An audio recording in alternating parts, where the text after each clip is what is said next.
My boyfriend's sister somehow knew exactly what I was doing at every precise moment. That's why I used her own information to defeat her. My boyfriend and I were about to share our first intimate encounter when we heard a knock at the door. I looked down the hallway and there she was. Oh, sorry if I bothered anyone. Everything looks so warm in this soft lighting. I looked at the dim lamps and the vanilla candle I had just lit. Perfect for a game of Monopoly. Unless you and Noah were in the middle of something, Bunny. That's what she called her brother and it made my skin crawl. Bunny was the nickname I gave Noah in private, never in front of others. Before we could respond, she pushed her way inside and began setting up the game in the living room. I tried to be polite because Noah was always mentioning that Daniel was going through a rough patch, but my mind was spinning. How the hell did she know that nickname? But in the middle of the game, while Noah was going to the bathroom, she casually mentioned how much she loved the show Love is Blind. My chest heaved. That series was my hidden addiction. I only watched it on my laptop when Noah was working. The episode where the mother betrayed him.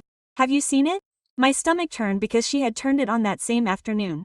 But how did she know I was watching it? I would just turn it on with headphones on my laptop. The next day I got my period. No one, absolutely no one knew. I hadn't even requested the day off from work. So when Daniel texted me that morning saying, I had a weird dream about you bleeding last night.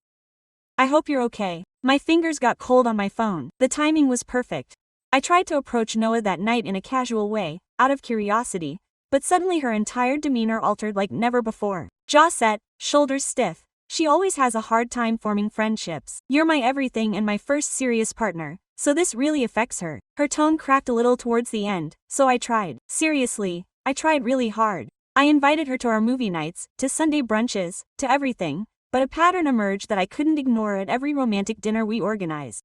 And I mean every single one. Daniel would get severe pains just 30 minutes before the time was due. Noah had to rush in with medication and heat packs. The worst part was how stubborn Noah was about defending everything. She used to be my shadow at everything, she said, as if that justified how she seemed to know every single detail about our lives, while her behavior escalated and gave me the creeps. I posted a picture from our anniversary, just a basic selfie at dinner. And within an hour she had released a childhood photo album, and Noah in Latin as kids, the two of them dancing close together at a high school dance with his head on her torso. She uploaded it in an hour as if she were monitoring my Instagram live. The caption made me gag. No one will understand you like your day one.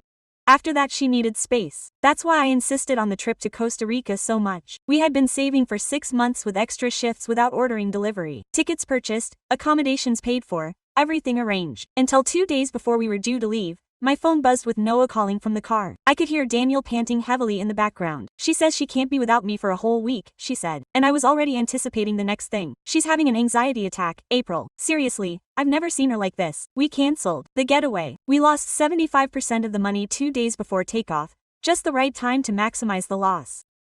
That night she posted a picture of us, but I was shocked. Nothing beats brotherly time. When I showed it to him, Noah looked devastated and said, I love you so much, but she's vulnerable and I'm afraid of what she might do. So I held out for Noah, until the day I was in the bathroom playing Candy Crush. I hadn't touched it in months and had left it on level 367, but when I opened it, my spirits sank. I was on level 950. A terrible feeling came over me and after checking it I found a hidden app in accessibility settings. Family Safety Monitor. I looked for it on my laptop. It was black market spyware that duplicates everything. Texts, images, queries, even deleted content. And it can watch through the camera. And guess when it was installed? 4 months ago, right after Daniel helped me fix my phone when it was malfunctioning.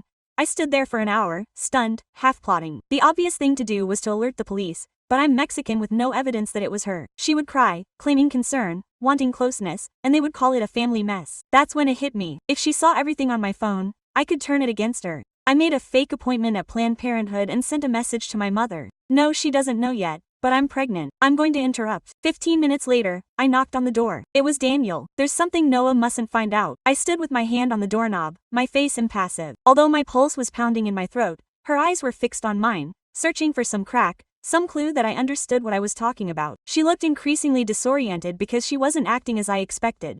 I took a deep breath and told her that Noah and I were perfect and there was nothing to discuss. Now she opened her mouth to say more, but I was already closing the door, not slamming it, but firmly so that she would understand that it was over. As soon as I heard the click of the latch, I took out my phone with unsteady fingers and opened the clock to check the exact time. 8:47 p.m. screenshot. Then I went to messages and recorded the fake text to my mother. 15 minutes. It arrived exactly 15 minutes after I sent it, meaning she saw it live and ran. Here, I saved both screenshots to a new folder that I titled Evidence, and my fingers were tingling.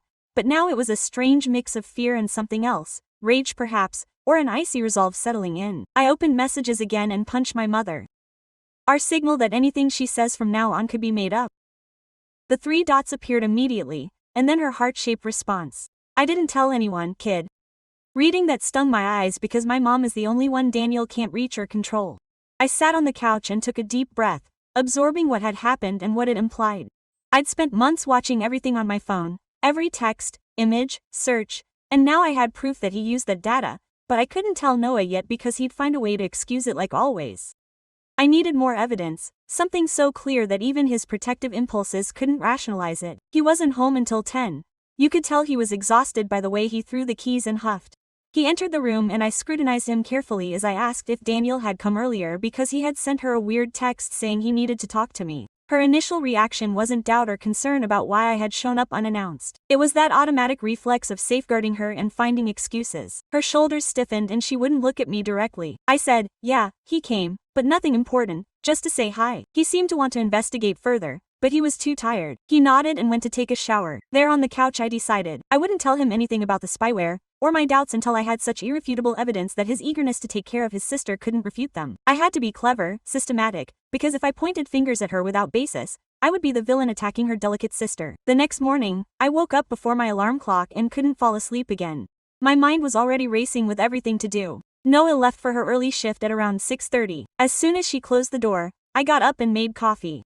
I sat at the kitchen table with my laptop and began to investigate the family safety monitor app, capturing everything. The list of accesses turned my stomach. I looked through the camera, read deleted messages, tracked location in real time, duplicated everything to another device. Capture of the installation date. 4 months, right after Daniel fixed my phone, I created a file and sorted everything by date with notes indicating what each item demonstrated. The more I read about what this spyware allowed, the more invaded I felt. Like it had been in my room watching me for months, but I couldn't bring myself to break down.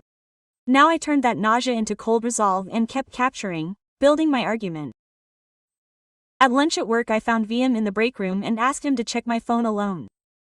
My fingers were shaking a little as I said it, because asking for help made everything more concrete. VM has been my coworker for 2 years and I trust him completely, but verbalizing that someone was watching me was terrifying in an unexpected way. He saw something was wrong and said, yes, immediately.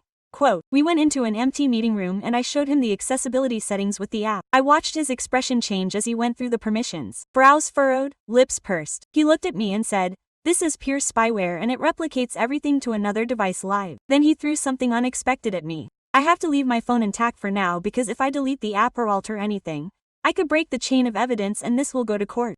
Court. The word tightened my chest because I hadn't allowed myself to think that far ahead.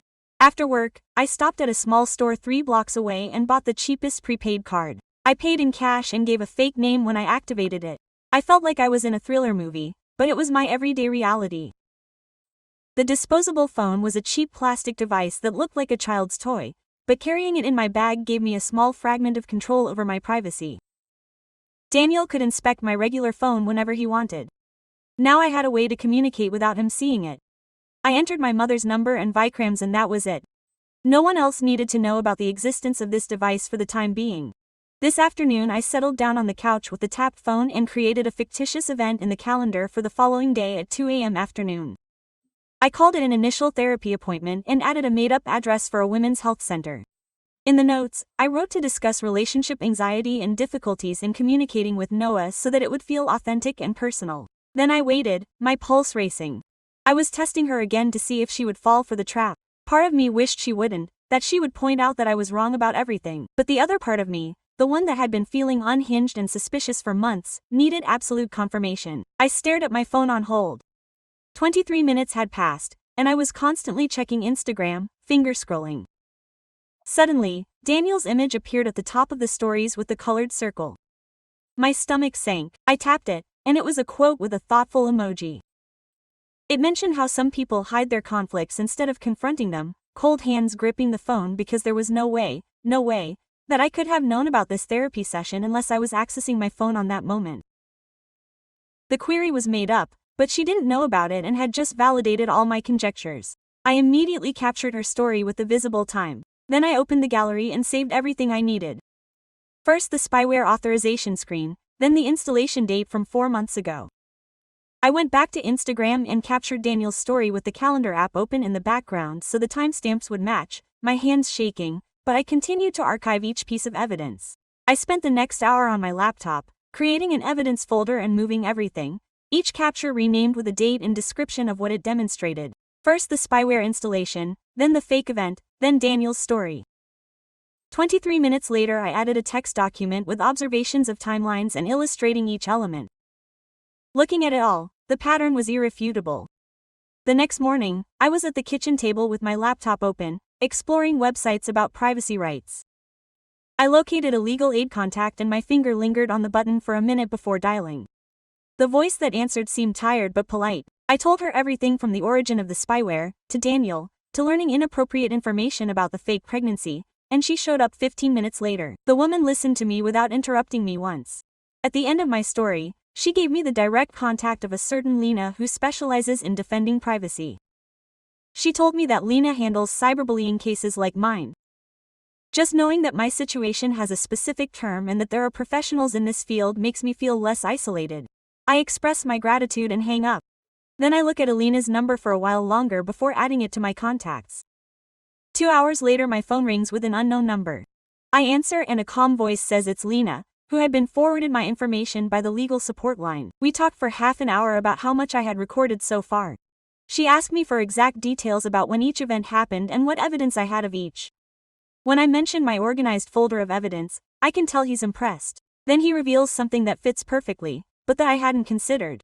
More evidence needs to be gathered before pointing fingers, because guys like Daniel always have ready excuses for anything. He adds, I have to make the scheme so obvious that no one can excuse it, not even Noah. Following Alina's instructions, that same afternoon I opened the Notes app on my compromised phone.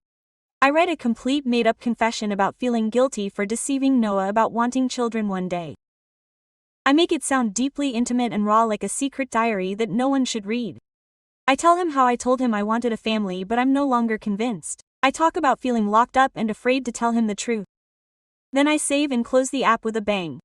That night Noah is watching TV in the living room and her phone vibrates on the table. She picks it up and her expression changes as she reads. She looks at me strangely, bewildered, and hands me the device. It's a message from Daniel expressing concern for me and suggesting that he check what my real desires are for the future.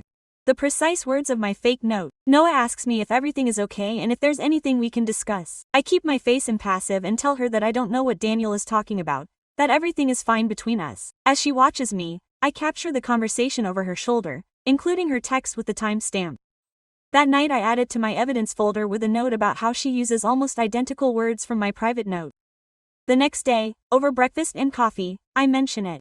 I ask her if she doesn't find it strange that Daniel would send her this right after I'd thought about it. She immediately becomes defensive, shoulders tense. She argues that Daniel must have sensed it because they're brothers.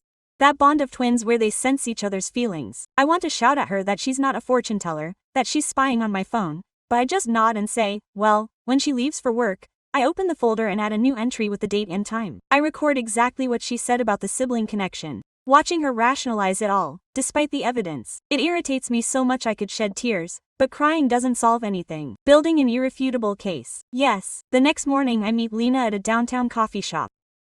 She's in her mid-40s with gray strands in her dark hair and a calm aura that makes me feel safe.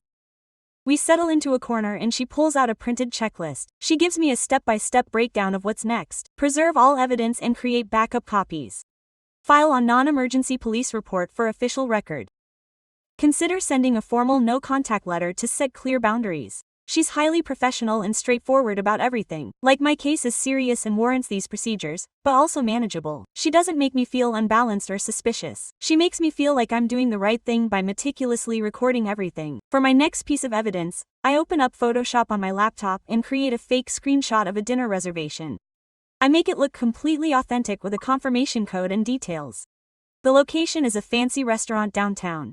For this Friday at 7 p.m., I save the made-up image to my phone's gallery and add it to my calendar with a note celebrating the anniversary. I even set a reminder an hour in advance. Then I wait for the results. Friday arrives and I check my watch all afternoon.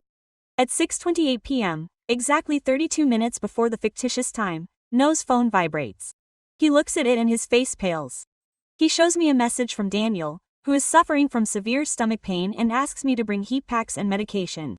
The coincidence is so impeccable that he laughs out loud, a harsh sound that escapes me. He doesn't look at me strangely and asks what's amusing me. I tell him nothing, which is the usual. He asks what I mean and I say nothing. Forget it, tell him to go help his sister. As he takes the keys, I capture her message, my fake reservation with the creation metadata and the calendar entry. I save everything in the folder with a note. Pattern number 4. Medical emergency just in time for dinner. She's basically building my case for me all by herself, without me noticing. I grab my phone as Noah puts on his jacket and searches for his keys in a hurry. My fingers act quickly, capture after capture. Daniel's text at 6:28 p.m. the fake Photoshop reservation with the metadata. This morning's calendar entry. I open the folder and generate a new note. I type quickly. Pattern number 4. Medical emergency, timed exactly. To the dinner reservation. A made-up reservation created this morning to validate the spying. I save everything and close just as Noah kisses me on the forehead and says he'll be back in an hour. The door closes and I'm left on the couch feeling a strange combination of triumph and melancholy. He's fallen for the trap again. Perfect, just as I anticipated he would. I wake up early the next morning. I make coffee and sit at the kitchen table, staring at my phone. I should ask Aaron for the security footage, but it makes my stomach turn. He's a pleasant man about 15 with gray hair. He always respects the residents' privacy. I'm afraid he'll decline or think I'm crazy, but I force myself to go down to his office around 9 a.m. when he usually reviews documents. I knock on the door and he looks at me from his computer with a friendly smile. I ask to discuss a serious matter and he invites me to sit down. My voice shakes slightly as I explain that I'm compiling a harassment report and need the hallway cameras from the previous Tuesday. Around 8:45 p.m. Aaron turns serious and asks if I'm okay, if I'm sure. I tell him yes, that I'm just preparing documentation in case I file a complaint. He's silent for a moment, thinking about it, then nods slowly. He indicates that he can extract the recordings, but I have to sign some forms for legal reasons and I accept with a nod. That afternoon, around 3 p.m., I receive an email from Aaron with 3 videos attached. My hands are shaking badly as I open the initial one. It's grainy black and white, but clear. It shows the entrance to our apartment and a stretch of the hallway. I see the time on the edge. 8:35 at night. At 8:39, Daniel appears. He paces back and forth in front of the door, checking his phone every couple of seconds. The second clip shows him still the same, fidgeting. The third captures him calling at 8:47, exactly 12 minutes after my fake message to Mom. I file the 3 videos into the folder and add precise notes about the times. This is solid evidence that he read my live text and came running. I spend the next hour organizing everything in the folder on my laptop, checking that the times match with notes, clarifying what each element reveals. I take a deep breath and drive to the police station. My pulse is pounding as I enter and approach the counter. I ask if I can talk to someone who is harassing and stalking, trying to appear calm. The officer tells me to wait and soon a woman in her 30s with dark hair tied back emerges. She identifies herself as Agent Kenny Jones and leads me into a small room. I stand across from her and open the laptop with the folder.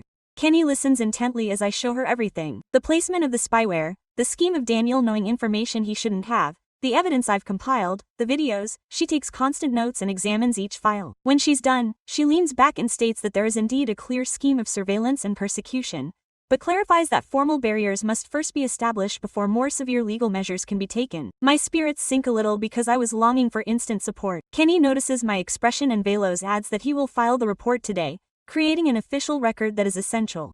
He tells me to do it now and send a certified letter to Daniel with the precise limits that if he violates them after being notified, then there will be grounds for a restraining order. Suddenly, the legal process feels more tangible and feasible. I spend the next hour filling out forms and providing my testimony to Kenny. He is very professional and treats it seriously, which makes me feel less delirious from all the documentation. When I leave the police station, I am exhausted, but also somewhat strengthened. That night, I solve an additional test before confronting Noah with everything. I open the streaming application on the tap phone and change the password. I look for a series called The Affair and add it to my list. I mark several episodes as watched, as if I were devouring it. One about betrayals. I am almost systematic with this evidence now. Each one builds a more robust case that Noah cannot justify with brotherly instinct.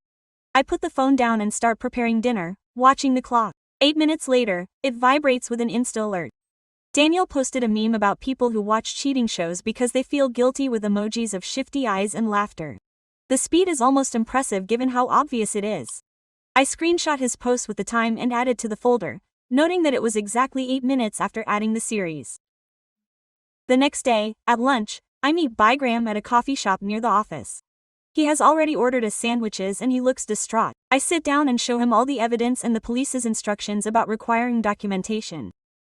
Graham immediately offers to help me put together a simple technical document that explains what the spyware does in terms that anyone can understand. We spend the entire lunch working on his laptop. It includes screenshots of the spyware's permissions, schematics of how the screen mirroring works, and a clear timeline of when it was installed versus when Daniel repaired my phone. Having this technical corroboration from someone who truly understands makes everything more concrete and compelling. After work, I meet with Lena in her office. She reviews all my documentation and helps me draft the no-contact letter to Daniel.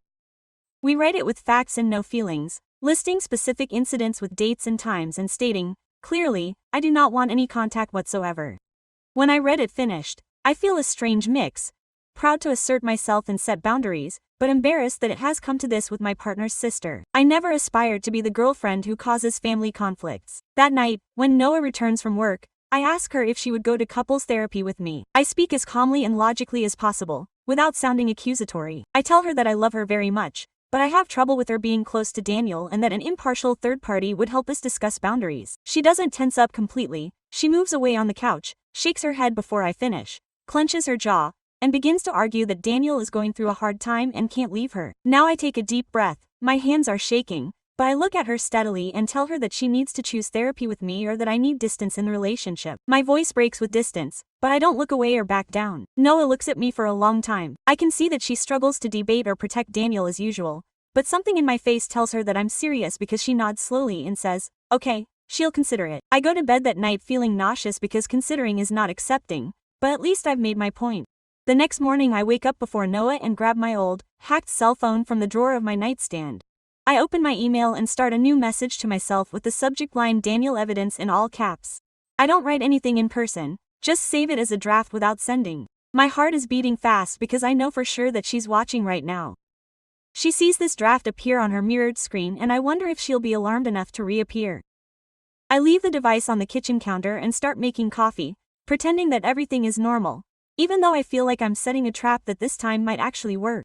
I get to work around 9 and get on with my usual stuff. Checking emails and updating spreadsheets. Around 11 the landline rings. From my desk and it's the doorman downstairs indicating that there's someone urgently inquiring about me, claiming a family emergency. My stomach sinks because I know exactly who it is. Before he can even say his name, I'm taking the elevator down to the lobby and there's Danielle standing at the counter with tears streaming down her face, mascara smudged under her eyes, looking desperate and furious at the same time with her hands balled into fists at her sides. The guard, an older man with gray hair and a badge that says Arkin, looks uncomfortable in our midst. I approach slowly and keep my face as neutral as possible, although my pulse is pounding so loudly that I can feel it in my throat. Daniel takes a step toward me, but I raise my hand and tell him clearly that I don't want to talk to him alone. My voice comes out firmer than I imagined and I add that if he has anything to say, he should say it right there in the lobby with witnesses. She starts to cry harder and tries to grab my arm, but I pull away and Arkin steps closer to her. He says something about trying to turn Noah against him and that he just wants to talk, but his voice rises and the people walking through the lobby start to stare. Arkin asks Cortez to leave and when he doesn't move he tells him more firmly to leave the building. I look at his badge again and check the time on my phone, mentally noting that it's 11:14 on a Tuesday. Daniel finally turns and walks toward the doors, but he looks at me with a face that is half hurt and half intimidating and a shiver runs through my body, but I don't let it show. I go straight up, grab my bag and tell my boss that I'm leaving for a personal emergency. I drive to the office with my hands gripping the steering wheel excessively and I go in asking for Agent Kenny. She comes out to greet me in the waiting room and we go into a small room with a table and 2 chairs. I tell her everything about Daniel showing up at my job, the draft email I prepared that morning. How did he only get there 2 hours after filing it? Kenny writes it all down and adds it to my incident report. Then he looks at me and says, the outline is now clear enough to proceed with formal documentation. I heard a cop and validate what I experienced. Something in my chest releases and I realize I've been holding my breath, waiting for someone in authority to confirm that I'm not crazy or exaggerating. Kenny explains that the next thing to do is send Daniel an official no-contact letter. That way my boundaries are on record, and if he violates them after being notified, we have grounds for a restraining order. I walk home shaking, but also with a strange serenity, as if I'm finally taking real action instead of just secretly accumulating evidence. This afternoon I sit at the kitchen table with my laptop and open the no-contact letter Elena helped me draft last week. I read it over, checking that the dates and times are correct, that the language is direct and factual, without emotion. I print it out on our printer and sign my full name underneath. I fold it carefully and put it in an envelope, writing Daniel's address in clear block letters. I grab my keys and head to the post office before they close at 6. I get there with about 15 minutes to spare. The clerk behind the counter is a middle-aged woman with glasses, and she explains to me how the return receipt works. She says Daniel will have to sign for it when he gets it, so I have proof that he received it. I pay the extra fee and watch as she seals the envelope and registers it. She hands me the receipt with the tracking code. I fold it up and put it in my wallet.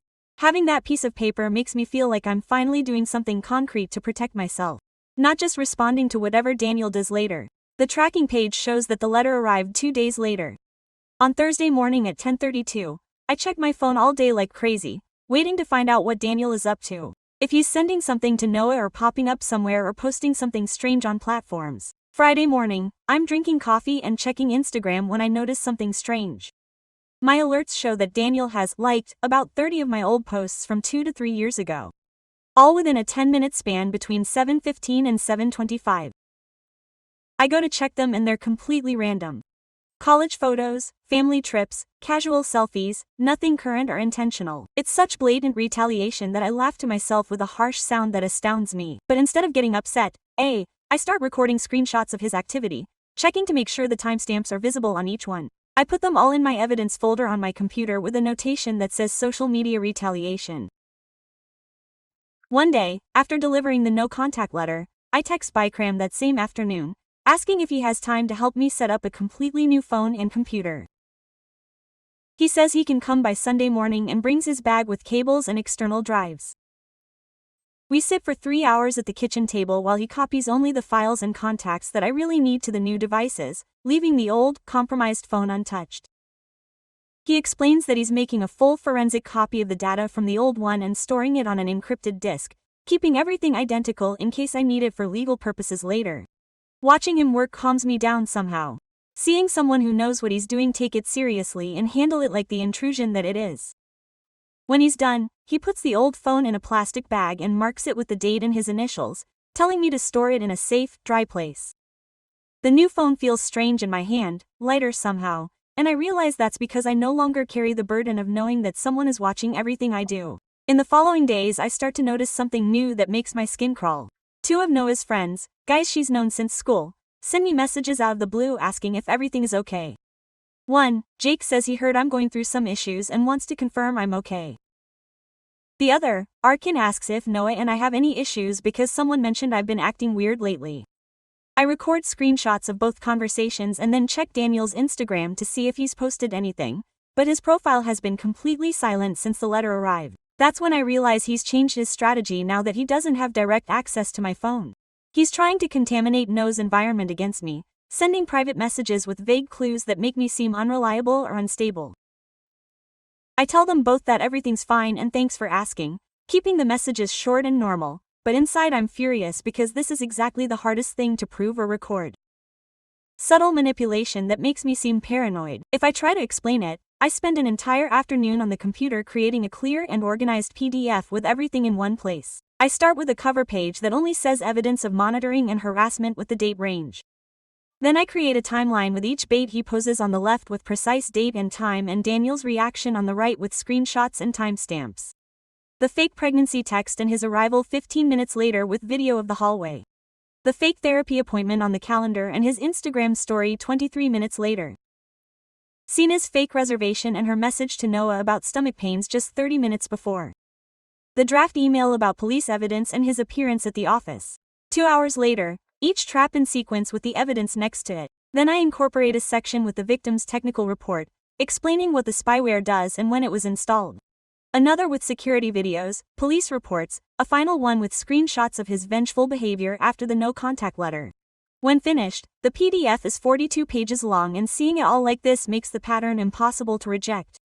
He has been spying on my phone in real time for months, and I have evidence that Noah cannot justify with his excuses of brotherly intuition or coincidence. I save the file with a password and send it to myself on 3 different emails just in case. Then I lie back and look at the document on the screen, feeling a strange mix of satisfaction and regret. Satisfaction for protecting myself and recording everything so carefully, but regret that it had to come to this with my partner's sister. I print out the certified mail receipt and hold it as I walk into the living room where there's no TV. My stomach tightens, but I keep my voice steady as I tell him that we need to talk about therapy again, and I see his shoulders tense before I finish. He starts to say something about Daniel needing it now, but I hold up the receipt and say, "This is my limit, therapy or I need distance in this relationship." The words come out more powerful than I expected, and I see his face change as he realizes that I'm serious this time. He stares at the receipt for a long moment, his jaw moving as if searching for words. And when he finally nods, his entire body looks exhausted like I've never seen it before. He agrees to 1 session, just one, and I see in her eyes that part of her knows something is very wrong, but she's still terrified of confronting what it implies about her sister. The next morning, I call Lena from the new phone and ask if she can set up a conference call with Agent Kenny to coordinate how to present my evidence in therapy. Lena answers on the second ring and says yes, she'll fit it in an hour. When all 3 of us are on the line, I explain that Noah has finally agreed to therapy and I want to show her the evidence there with a neutral witness. Kenny asks if I'm worried about my safety, and I say, no, I'd rather mess up a potential legal case if I present it poorly. Lena chimes in and says that having the therapist see Noah's reaction to the evidence could bolster my documentation of the pattern, showing that I tried to resolve it through appropriate channels before escalating. They both guide me on what to bring, how to present it calmly, and what to do if Noah gets defensive or tries to leave. When we hang up, I feel like I have a plan instead of just panic. That afternoon, I pull out the old clone phone that still has the spyware running and create a final test. I open a flight booking site and capture a fake confirmation for a solo trip to see my friend from UNIAVA next month, verifying that the dates and numbers look real.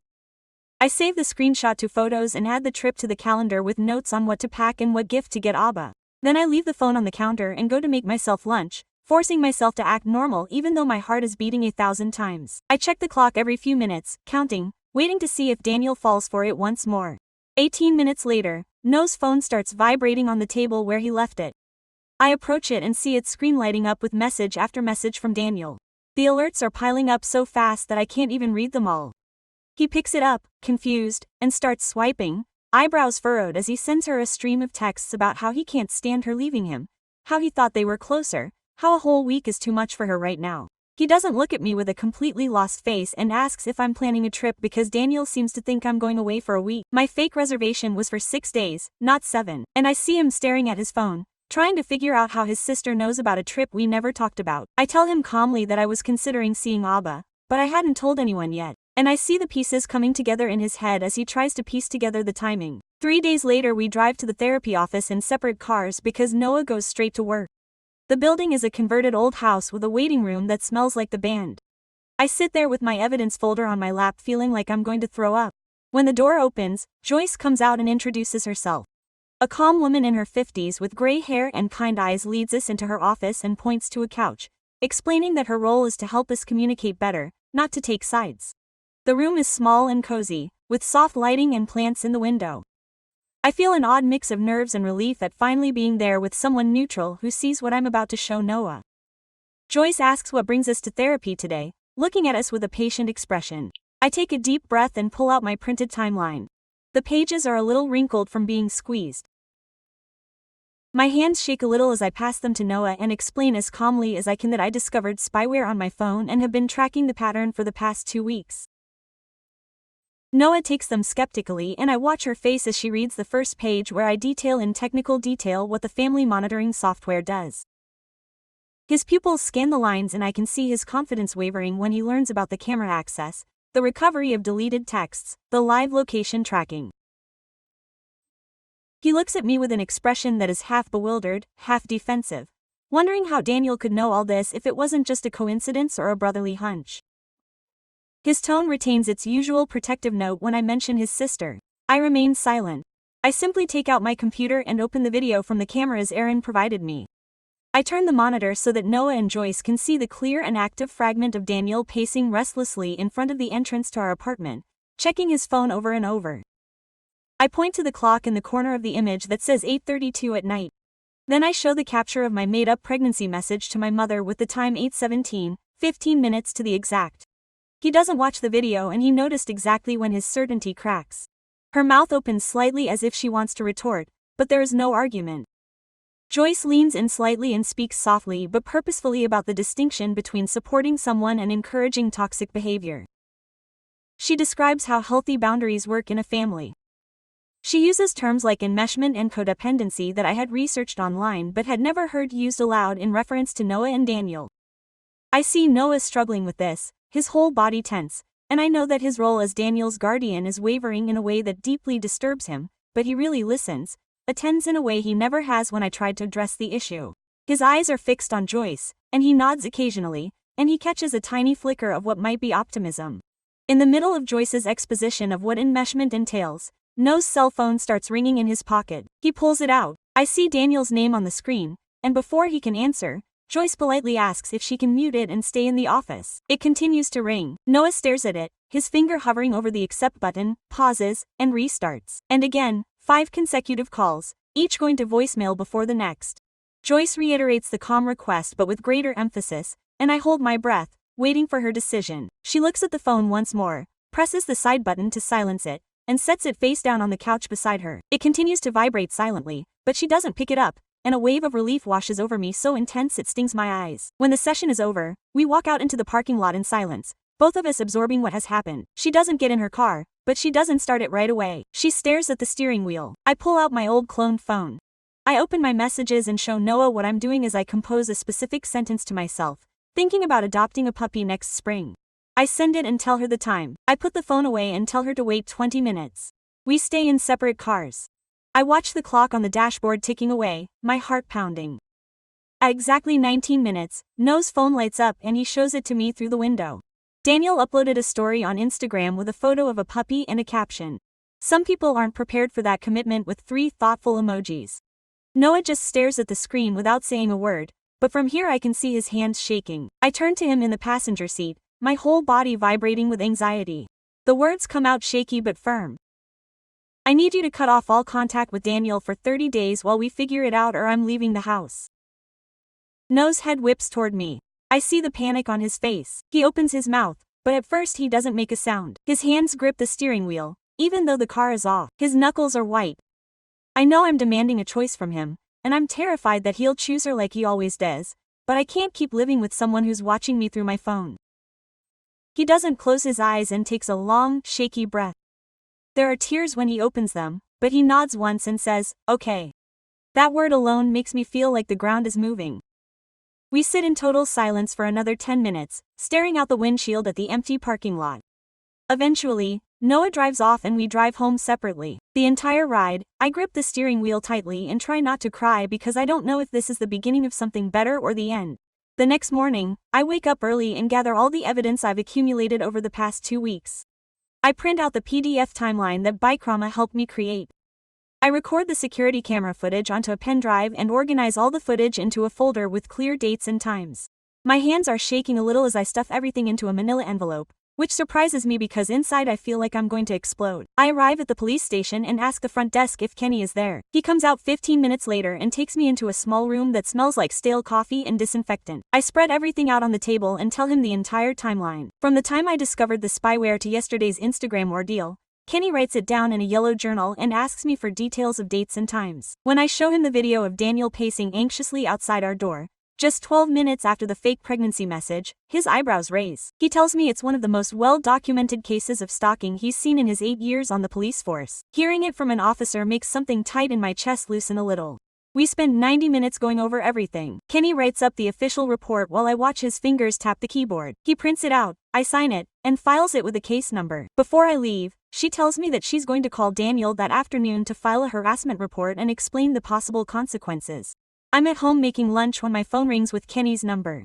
She tells me that she just spoke with Daniel and it was just as we anticipated. The first 5 minutes she cried, saying that it was a huge misunderstanding, that she was just worried about me and wanted to be a good sister. Then she got angry saying that I wanted to destroy her relationship with Noah. Kenny remained calm and professional, explaining that the intention doesn't matter. Spying is illegal and any more unwanted contact could result in criminal charges. She told him that there's a formal report of harassment and that he should cut off all contact. After hanging up, I sit on the couch looking at my phone for a while, waiting for the explosion that I know is coming. It's already around 6 in the evening. Noah gets home from work and her phone starts vibrating with a message from Daniel. She shows it to me and my stomach drops. Even though I was expecting it, she says she can't live without him, that she's going to hurt herself because he abandoned her and chose me over his blood. I see Noah's face go pale as she reads. My first instinct is to grab the keys and tell her to go check on her because that's what we always did. But Noah already opens a new message. I see her hands shaking as she types. She forwards Daniel's text to Kenny's number with a brief explanation. Then she looks up the number for the crisis line we found in therapy and sends it to Daniel. Her whole body shakes, tears streaming down her face, but she doesn't get in the car, doesn't run to rescue her. She sits down on the couch next to me and leaves her phone face down on the table. I want to say something but I don't know what, so I cling to her as she cries. Kenny calls back 40 minutes later saying he set up a wellness check through the proper channels. We wait together on the couch, not talking, alone in this horrible space where we don't know if Daniel is in real danger or if this is another manipulation. An hour later, Kenny calls confirming that officers have been to Daniel's apartment and she's shaken up but physically fine. Noah's entire body sags with relief and guilt at the same time. His face is torn between knowing he did the right thing and feeling like he abandoned his sister in a crisis. He picks up and drops his phone, his leg bouncing with nerves, but he doesn't call her or go over. The cycle we've been stuck in for months, where Daniel creates a crisis and Noah drops everything to fix it. That cycle has been broken. It doesn't feel good or victorious like I thought it would, just heavy and sad and necessary. The next morning, Noah and I sit at the kitchen table with laptops and phones scattered around. We spend 3 hours putting together a total security plan. New passwords for everything. Nothing recycled or similar to the old ones. 2-factor authentication on every account that allows it. We create new emails that Daniel never saw and start migrating the important stuff. Noah suggests a shared password manager so that we both have access to everything without secrets. We write an agreement that any message from Daniel, no matter how it comes in, is shared with both of us instantly. No private chats or texts that only one of us sees. We both sign and date it, which feels strange but essential. For the first time since encountering spyware, I feel like Noah and I are on the same team, not the one being tossed around between his sister and her boyfriend. I spend the rest of the afternoon systematically changing all my passwords. Banking, email, social media, streaming platforms, shopping, everything. I create new accounts with combinations Daniel would never guess. My main password becomes a random sequence of letters and numbers.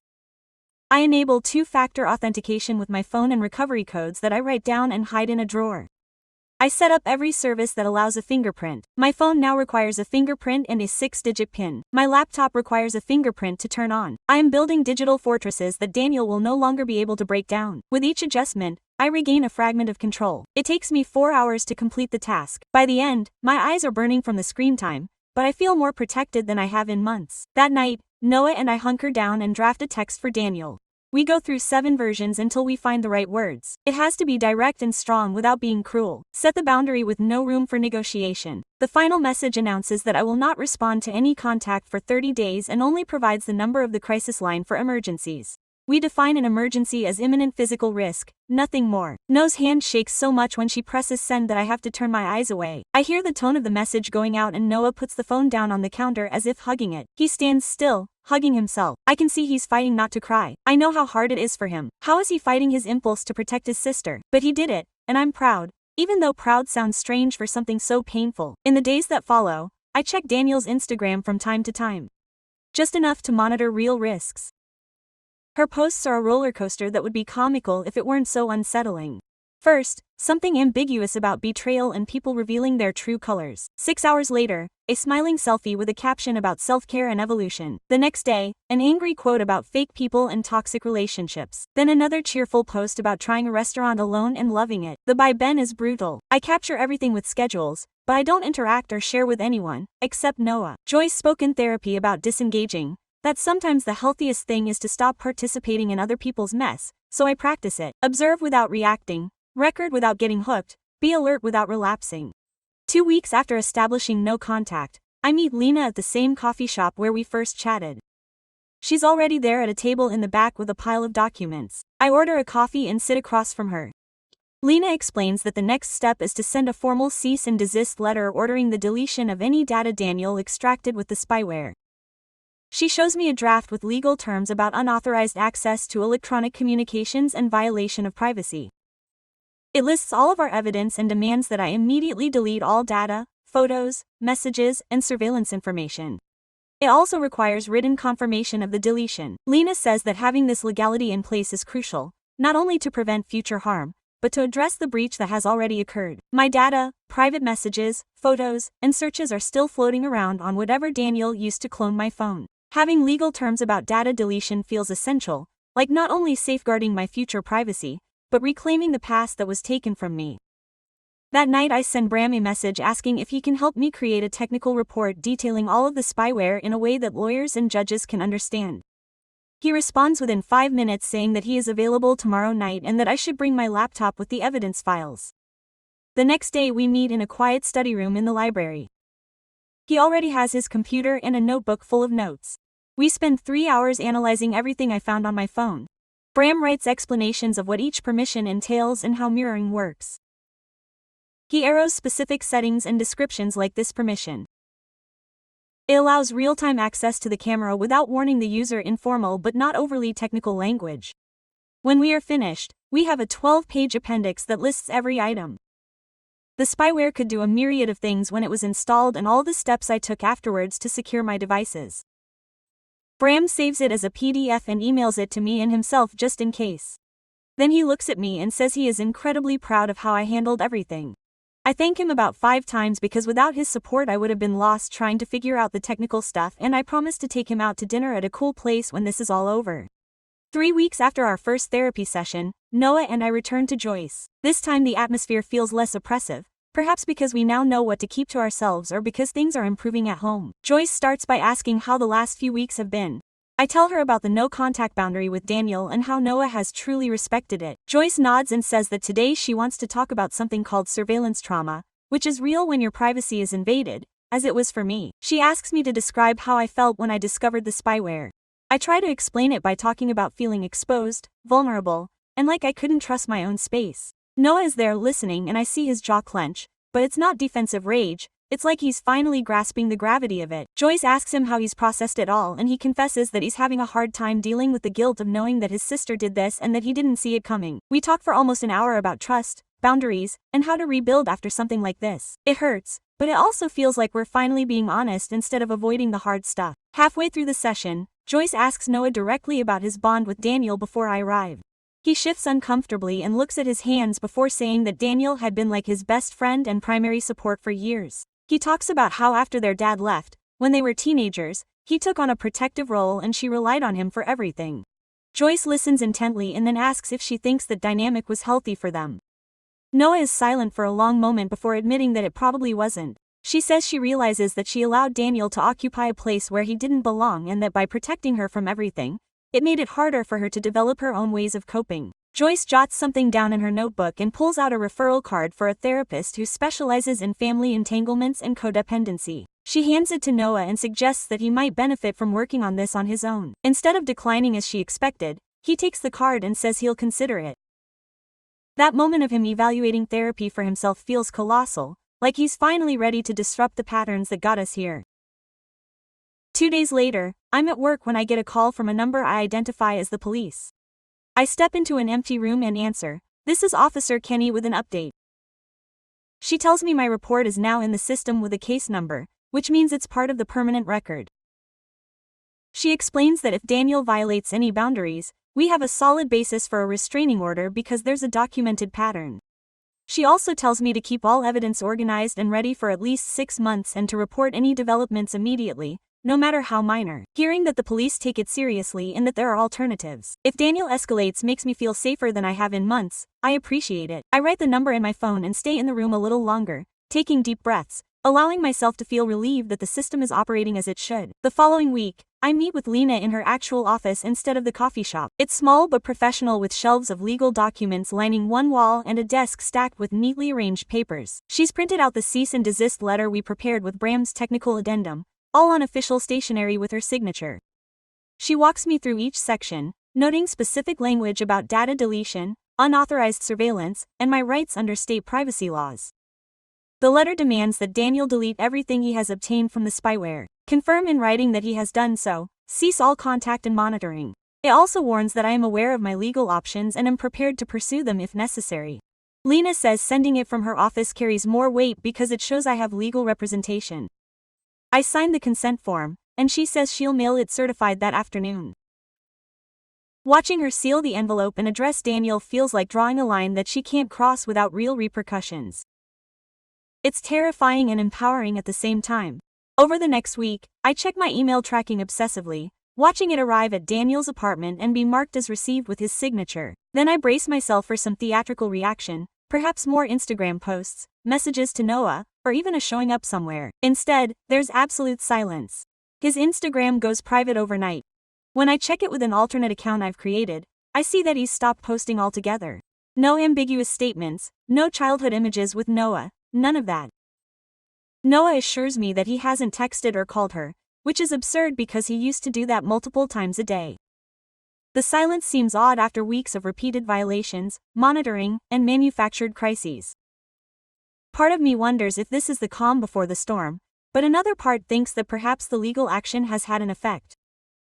Either way, I choose this unsteady serenity over outright harassment, even as I continue to watch my back and check my devices maniacally.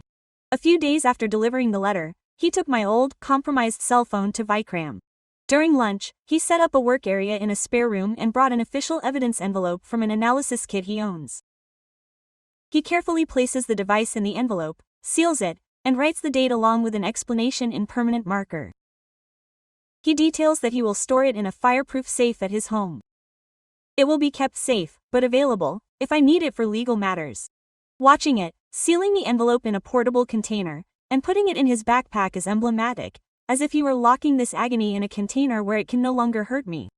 The phone Daniel used to monitor me is now sealed as proof of his actions.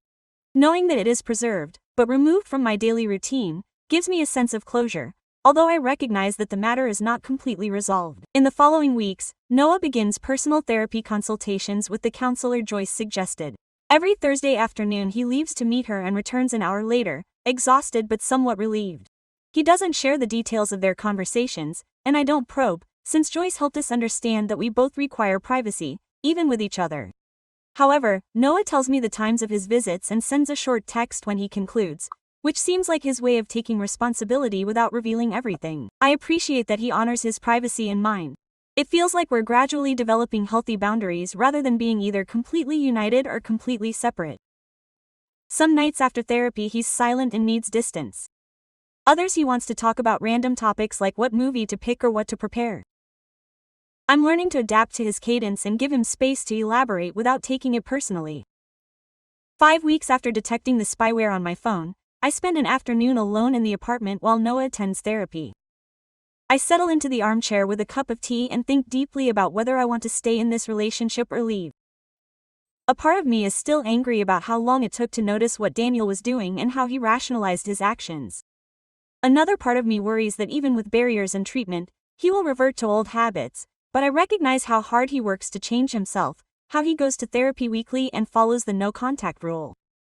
Even though Daniel sent that alarming text about hurting himself, I reflect on the existence we built and the plans we had before Daniel's spying destroyed everything. After being there for almost 2 hours, I resolve to give us an additional 60 days with these non-negotiable conditions. I choose to trust myself to leave if he doesn't make progress rather than resolve out of fear or anger over what happened. It's not a perpetual promise and I affirm that all is well, but it's to give us both a real chance to see if we can build something balanced. The next day, Agent Kenny contacts me with more updates. She states that there have been no recent events or breaches of boundaries, implying that Daniel is respecting the no-contact rule. Kenny mentions that the dead silence after the letter is a positive sign because it shows that she understood the legal implications and chose to withdraw. She suggests that I keep the documents in order for 6 months as a precaution, but she is cautious and hopeful that the measure worked. She also urges me to report any attempts at contact immediately, no matter how innocuous they may seem. I express gratitude and hang up with an odd combination of relief and lingering tension, because part of me doesn't fully trust Daniel to leave us alone after months of fixation and intrusion, but the facts bear him out and I try to be optimistic rather than anticipate the next snag. That weekend, Noah and I settle into the kitchen table with his laptop open in the gatehouse of a state park, exploring alternatives less than a 2-hour drive away. I highlight one with trails and a pond. Nothing fancy, but a place to enjoy the day together, without worrying about who's showing up or what's being posted online. He approves and reviews the images, then asks if I really want to do it, and I say yes. At that moment, we agree on 2 rules with no exceptions. First, to check in with each other if either of us feels awkward or uncomfortable. Second, to not post anything on platforms, even afterward. I watch him, entering the name of the park into his phone book and adding the rules to the notes. Seeing it, recording it all, makes it seem concrete and doable. The day before the trip, I pack a small backpack with water containers and snacks and catch myself smiling as I do it. It's such a basic thing, planning a day at a state park, but after months of missed meals, botched trips, and relentless monitoring, the basics feel like everything. I seal the bag and place it by the entrance, and for the first time in a long time, I'm genuinely excited about something Noah and I are going to do together. The next morning, as I get dressed in comfortable hiking gear, I look at my new phone on my dresser and reflect on how far I've come in 6 weeks. My devices are protected with fresh passwords and 2-step verification on everything. I have a full legal file with police reports, cease and desist letters, and recorded evidence that no one can refute. Noah goes to therapy weekly and works on her boundary issues instead of just talking. Daniel hasn't texted or contacted me in over a month, which sometimes unsettles me but also gives me faith that he's taken the warning. I sleep through the night without waking up anxious, imagining someone watching me through the lens. I feel more confident in my bond, like it truly belongs to Noah and me, instead of something his sister manipulates from the shadows. I'm content with asserting myself and demanding the respect I deserve instead of tolerating the circumstance. Last night, Noah and I talked about maybe trying Costa Rica again in 6 months if conditions remain stable. And this time I allowed myself to visualize it. I can picture us on that trip, just the 2 of us, with no interference, no interruptions, no untimely crises. The bond I fought so hard for finally feels like my own, and that makes up for everything I endured to achieve it.